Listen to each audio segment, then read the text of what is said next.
When the crimson sun melted into the vast Nebraska cornfields, I discovered that the warm sanctuary I'd treasured for 2 decades had transformed into an unseen war zone.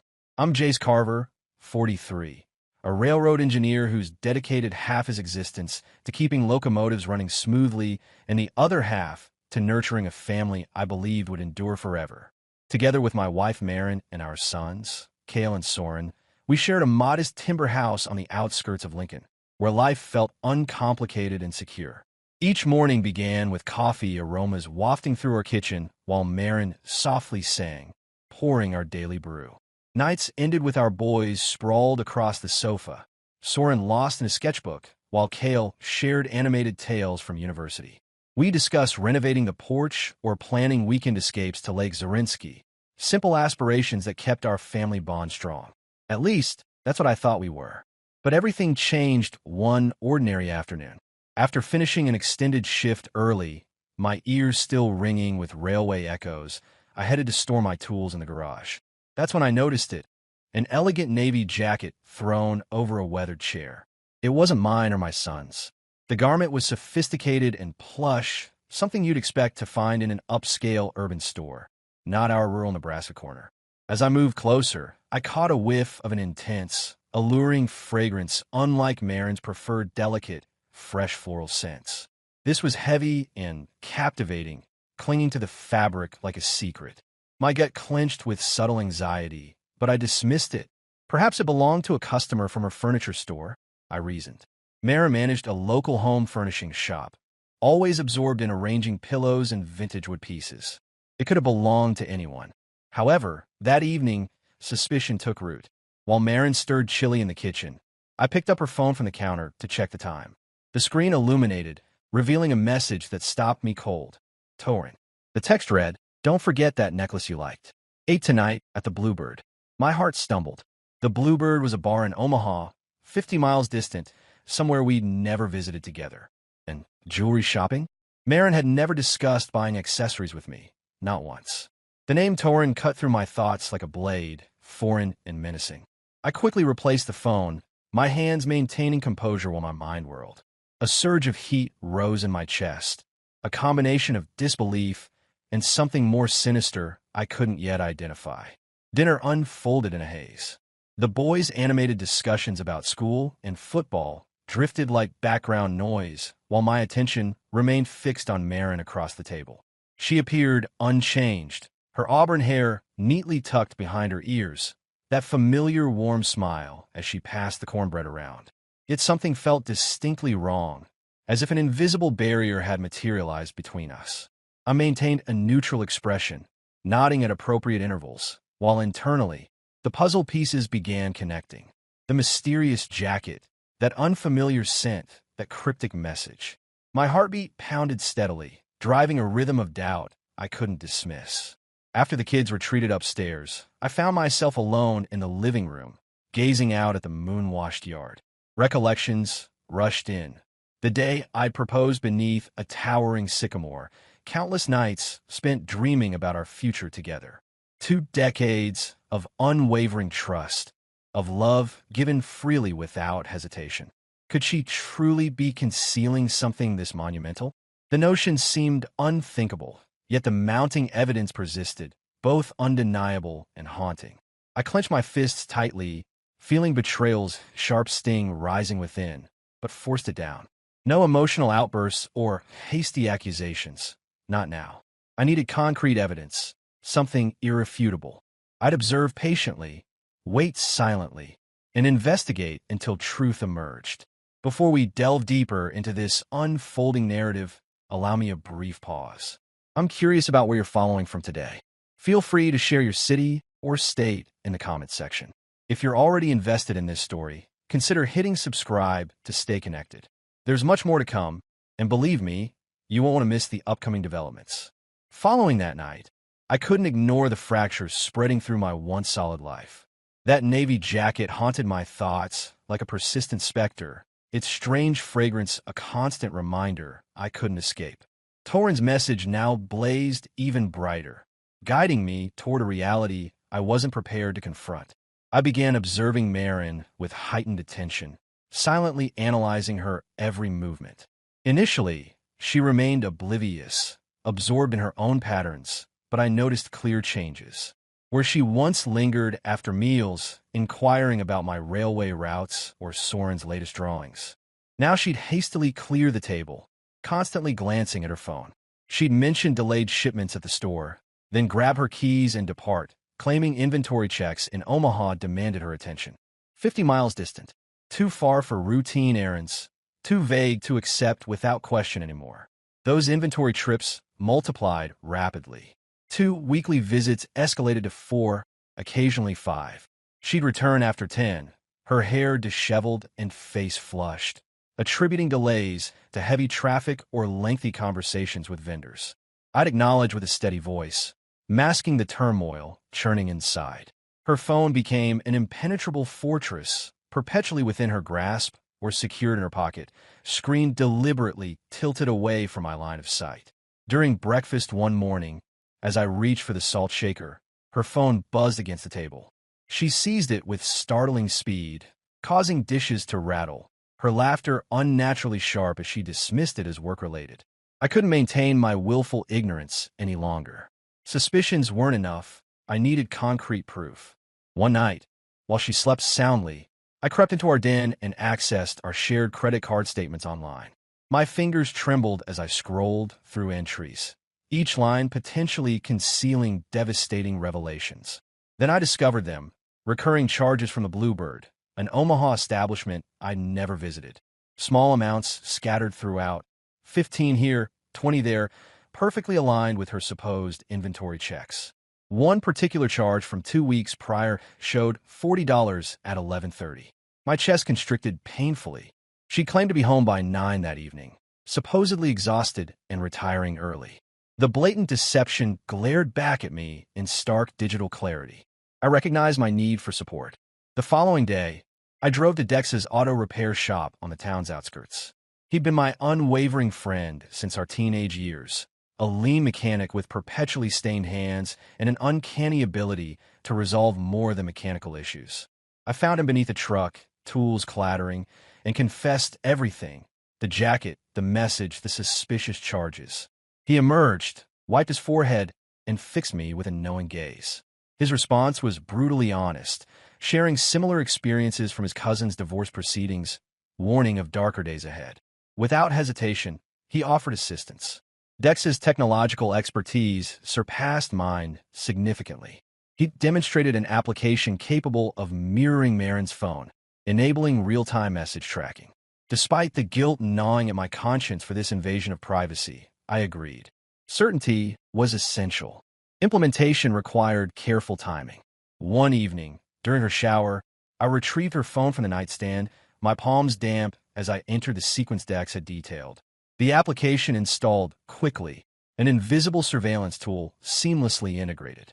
I returned it just as the water ceased, my heart thundering violently. She emerged wrapped in a towel, completely unaware, while I forced a smile, mumbling about working late. My deception remained undetected. The first notifications arrived that evening. I was sitting in my truck after a delivery, beneath a sputtering streetlight, when I checked the app. Torin's name illuminated the screen, each message like a fresh wound. His words spoke of yearning for her laughter, expressing eagerness for their next encounter. Her responses indicated she'd find time to slip away, describing how invigorated she felt in his presence. Invigorated. The word struck me like a physical blow. Hadn't I provided enough vitality, along with our children, in the home I'd labored endlessly to maintain? Another message appeared, with him describing a secluded location by the riverbank, perfect for their rendezvous. My vision grew hazy as anger and anguish constricted my throat. I clutched the steering wheel until my fingers blanched, resisting the impulse to rush home and confront her immediately. Instead, I adopted a different strategy. I began creating distance, accepting additional work shifts, returning home late without explanation. I'd enter at unusual hours, my footsteps deliberately heavy on the staircase, conspicuously securing my phone when she looked my way. She detected the change quickly. Her expression grew suspicious one morning when I avoided her customary farewell kiss, claiming time constraints. She inquired about potential problems, her tone strained, but I merely grunted and departed. Let her experience uncertainty, I thought. Let her shoulder the burden of concealment as I had. Marin grew increasingly anxious afterward. When I was home, she'd linger nearby, discussing my day with an artificial enthusiasm I hadn't witnessed in ages. Her Omaha excursions continued, but she became more secretive, checking messages in hidden corners, her fingers rapidly typing before hastily concealing the device. Once, I caught her mid-message, and she startled, muttering about a shipping error. Her deceptions were becoming transparent, and I could sense it. Torin's messages persisted, each one further dismantling my familiar existence. One evening, he mentioned preparing a special cocktail for her at the Bluebird. She promised attendance, planning to use work as her excuse. My blood turned to ice. She'd already employed that justification twice that week. I transformed from merely a spouse into a detective, pursuing a truth that would shatter my world. And I was approaching it, far closer than she realized. The dynamics had transformed. For weeks, I'd been submerged in Marin's deceptions, her clandestine messages illuminating my phone like warning signals piercing the darkness. Each correspondence from Torin ignited something primal within me. But I contained it, allowing it to quietly burn until I could determine my perfect moment. Simple observation no longer sufficed. I yearned for her to experience the same corrosive uncertainty she'd instilled in me, to comprehend the terror of losing something she believed was securely hers. I resolved to alter the game entirely, to make her question whether I too had found solace elsewhere. I approached Sigrid to orchestrate the plan. She'd previously worked as a railroad dispatcher, a straightforward woman with penetrating eyes and a sardonic chuckle I'd always appreciated. Our friendship endured after her transition to accounting, sharing occasional coffee breaks when our schedules aligned. She'd never particularly warmed to Marin, once describing her as overly refined during a casual drink, a comment I dismissed then. Now, that very skepticism made her ideal. I met her at the workshop one afternoon, surrounded by the heavy scent of machinery and lubricant, and revealed everything. Shared details about the mounting bar expenses, the unexplained late hours, Torin's name repeatedly appearing on my screen. She maintained her position against a workbench, arms folded, listening intently, without interruption. Upon finishing, she smirked, mentioned witnessing worse in her sister's marriage, and agreed to participate. She expressed anticipation at watching Marin's discomfort. We orchestrated it for Friday evening. I selected a venue in Lincoln, an intimate steakhouse named the Rusty Spur, sufficiently popular to ensure rapid gossip circulation. Sigrid arrived wearing a black sweater paired with jeans, her blonde hair flowing freely, appearing more striking than anticipated.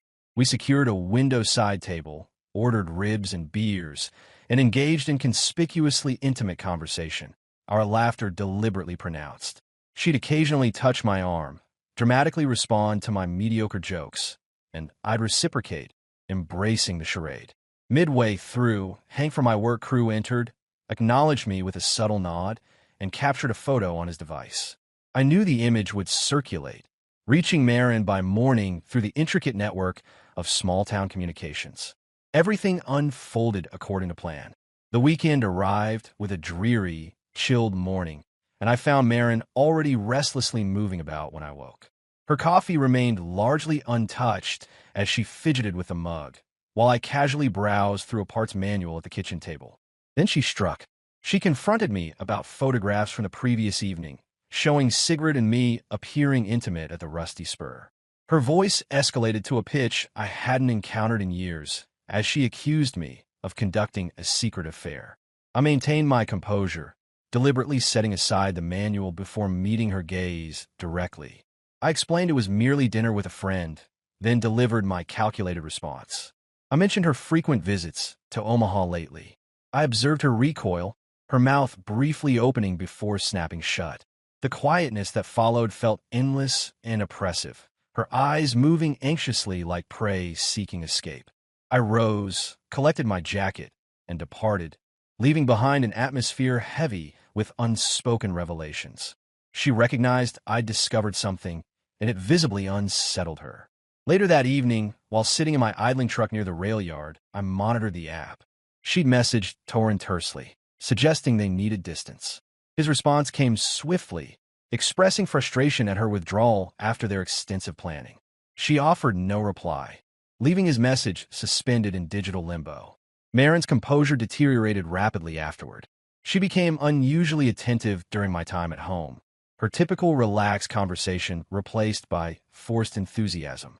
She'd inquire about my routes and coworkers with artificial interest, seemingly searching for inconsistencies in my narrative. I remained evasive, responding with noncommittal sounds, leaving her to grasp at uncertainties. Though her Omaha excursions decreased, she remained inseparable from her phone, constantly typing messages she'd erase before I could see them. I'd notice her studying me from across rooms, her forehead wrinkled in concentration, as if attempting to decode an enigma that eluded her comprehension. Torin struggled with their growing distance. His messages became increasingly erratic, flooding my screen during the late hours. He described reserving a special booth for her at the Bluebird, crafting a signature cocktail bearing her name, and pleaded with her to stop avoiding him. Each desperate message cut deeper, revealing how far she'd drifted from his grasp. One particular text, arriving at 2 a.m. while I sat in my truck watching raindrops trace patterns on the windshield, struck a particularly raw nerve. He announced his intention to wait by the river the following day, insisting on her presence, refusing to accept her disappearance. Her dawn response was dismissive, requesting space and declining his invitation. His subsequent message dripped with venom, accusing her of manipulation and warning of future regrets. I allowed myself a thin, cold smile in the darkness. She was beginning to crack, and I hadn't yet revealed my full strategy. The hunter had caught her trail, and the snare was steadily tightening. The evidence had assembled itself into an undeniable pattern, a harsh reality impossible to ignore. Torin's desperate midnight messages illuminated my phone screen, each one reinforcing the wall of proof I constructed. Marin's nervous behavior and terse responses commanding him to maintain distance only strengthened my determination. I'd observed her discomfort long enough, watched her writhe beneath my calculated silence. The time had arrived to dismantle the life she'd sacrificed our relationship to pursue. I methodically collected every fragment of evidence, every incriminating conversation. I accumulated screenshots of their exchanges, documenting promises of riverside meetings and confidential conversations. I printed financial records, marking the Bluebird charges in crimson ink, each date representing another deception she'd fed me. Dex's investigation yielded additional details, locating Torin's modest Omaha apartment and confirming his employment as a bartender, a brash youngster a decade or junior pursuing a married woman. I proceeded with clinical detachment, experiencing neither rage nor grief, driven by an unwavering, cold purpose. The strategy crystallized during quiet moments, a precisely calculated retribution. I composed a concise, devastating letter detailing each betrayal. Every night, she'd secretly departed while I slumbered. I duplicated it, paired it with supporting documentation, and distributed everything into substantial envelopes. One addressed to her Fremont parents, an hour northward, who'd embraced me as family. Another for her straightforward sister in Kansas City, known for her brutal honesty. One destined for her furniture store supervisor, a strict professional who'd terminate Marin immediately for violating their fraternization policy. Friends received packets too, holiday companions who'd placed their trust in her. 11 envelopes in total, sealed and stamped, primed to unleash chaos. The night descended rapidly, a rain-soaked Friday with droplets hammering the rooftop like angry knuckles. I waited for the perfect moment. Kale away at a university gathering, Soren spending the night at a friend's place. Marin lounged on the sofa, absorbed in her phone, unaware as I made my final journey through our home. In the bedroom, I packed efficiently, stuffing a duffel with essential clothing, each item folded with precision. Standing at my son's empty rooms, their vacant beds stirred a deep ache within me. I'd built their lives here, transformed this house into our sanctuary, now reduced to cinders. Downstairs, I placed my final statement on the kitchen counter, a thick manila folder containing irrefutable evidence, topped with freshly signed divorce papers. Beside it lay my parting message, pinned in stark black. Wish you well with the life you chose. No farewells, no reconciliation offered. Stepping into the downpour, instantly drenched, I gazed through the rain-streaked window. The house radiated warmth, a deceptive comfort in golden light. My truck's engine growled to life as I pulled away into the tempest, refusing to watch Lincoln dissolve in my mirrors. My phone vibrated insistently against the seat, ignored. I headed toward Grand Island, 90 miles westward, seeking refuge in a weathered motel with fading paint and unstable neon. Registered under an alias, tossed my belongings onto the worn mattress, and sat in darkness, listening to rain assault the walls. Hollow, yet liberated, dawn brought Marin's discovery. I reconstructed the scene from later accounts. She'd wandered into the kitchen, sleep-addled, expecting her normal morning routine. The papers caught her eye, and as she read, reality froze her in place. Her scream pierced the morning silence, primal and raw, reverberating through empty rooms. She collapsed, scattering documents, frantically clawing at the evidence as if to destroy it. My phone illuminated repeatedly with her calls until I silenced it permanently. She reached her mother next, her desperate sobs cut short by an abrupt disconnection. Her sister's message arrived later, single-worded, disgusting. I maintained my silence. The aftermath surged like a tsunami.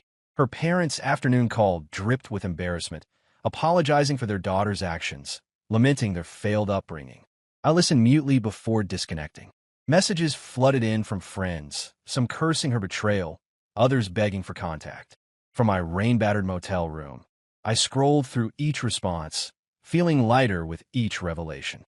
Her employment ended by midday, a terse email citing policy breaches, offering no recourse. The envelopes had found their marks, each one igniting another portion of her carefully constructed world. She searched desperately for me, drove frantically to the rail yard, pleading with my crew for information, but they remained steadfast in their loyalty, protecting my whereabouts.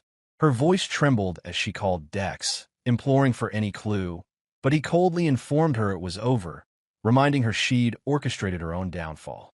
Through a mutual friend, Cale learned everything, confronting her at home that evening.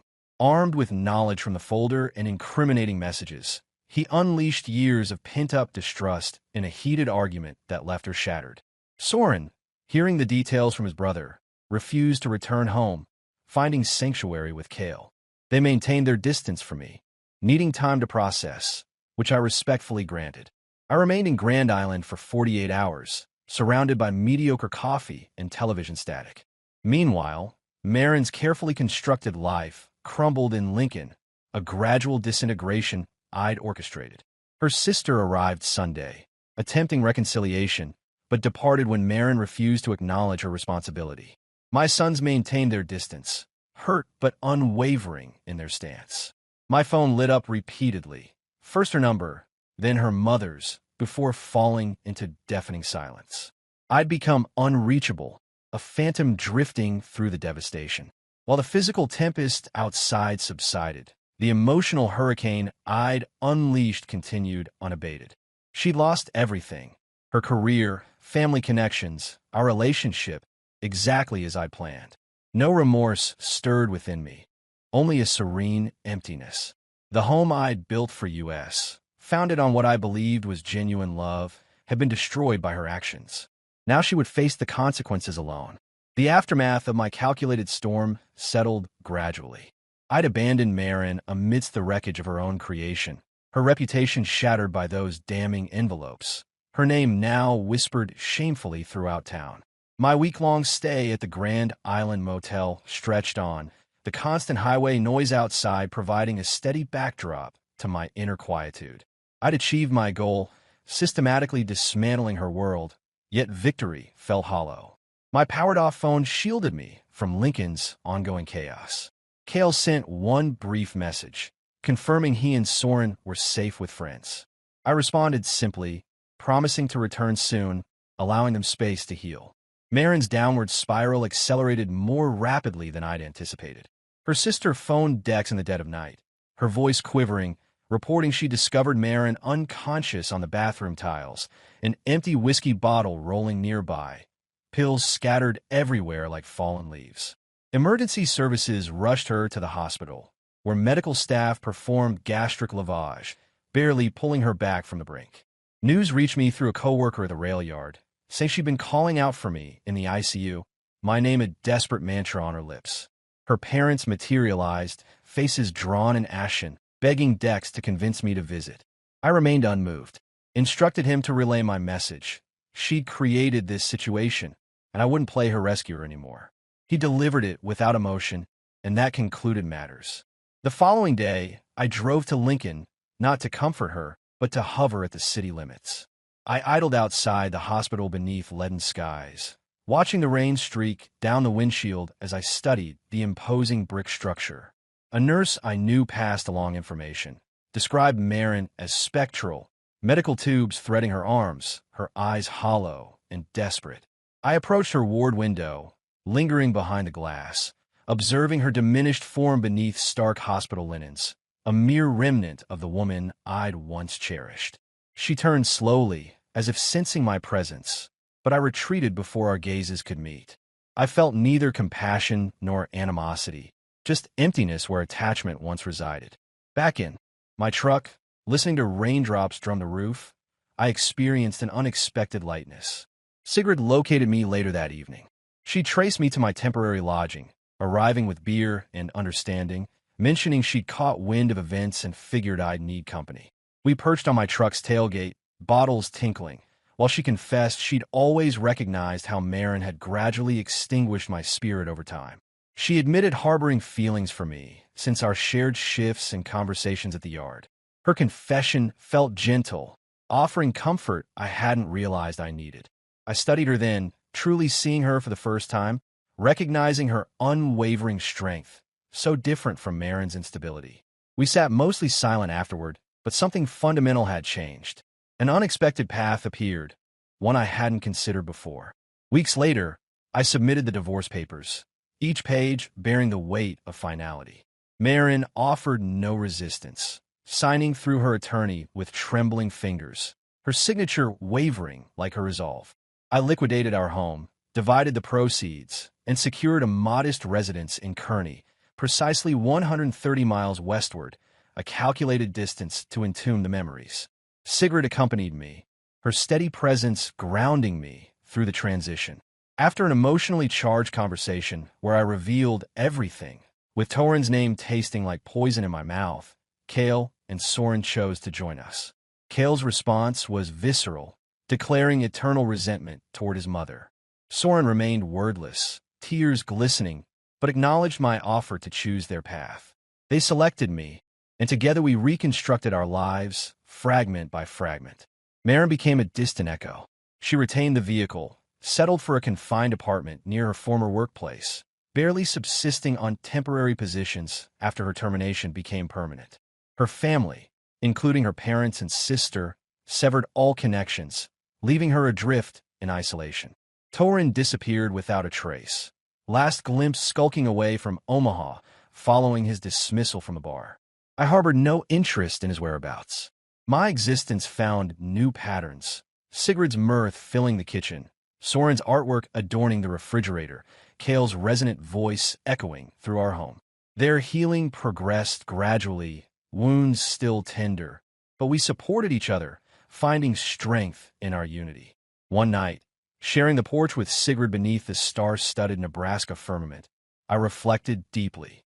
I'd invested 2 decades in Marin, offering unwavering dedication, constructing what I believed was our shared future. She'd exchanged it all for a fleeting affair, a shallow thrill that disintegrated under scrutiny. Forgiveness wasn't necessary. Releasing her was sufficient, pruning her away like deadwood to enable new growth. Sigrid's hand covered mine, radiating warmth and certainty, confirming I'd found my true belonging.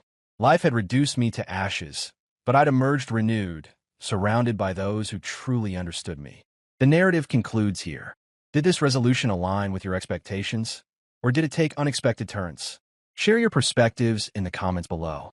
If this story resonated with you, show your support and subscribe for future content.